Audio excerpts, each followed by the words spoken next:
తను వచ్చేసి పావని అనమాట, తెలుసు కదా అందరికి, ఎప్పుడు వీడియోలో చూపిస్తూ చెప్తూ ఉంటారు కదా.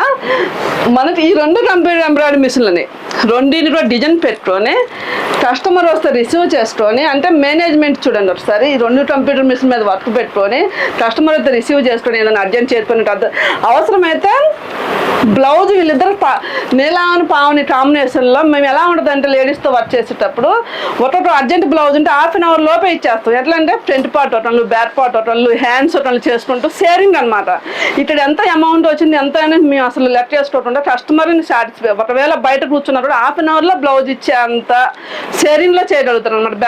మొన్న నైట్ అయితే ఒక అర్జెంట్ బ్లౌజ్ ఉంటే పావని బ్యాక్ పార్ట్, నీలా ఫ్రంట్ పార్ట్, తను వచ్చేసి హ్యాండ్స్ వేసేసి కంప్లీట్ చేసి ½ అన్ అవర్లో బ్లౌజ్ ఇవ్వగలరు అనమాట. అంటే ఏంటంటే వర్కర్స్ సంస్థ అయినా ఒక ఇల్లేని ఉండాలంటే మెయిన్ వర్కర్స్ మధ్య కానీ మన స్టాఫ్లో కానీ కోఆర్డినేషన్ మంచిగా ఉండాలన్నమాట. అంటే కమ్యూనికేషన్ వాళ్ళకు ఉండే విధానం బాగుంటే ఎంత కష్టమైన పని నేను ఈజీగా చేసుకోవచ్చు. ఎందుకంటే మనం చూసే దృష్టిలోనే ఉంటుంది, వస్తువు ఉండేది అలానే ఉంటుంది, మనం చూసే దృష్టిలోనే ఉంటుంది.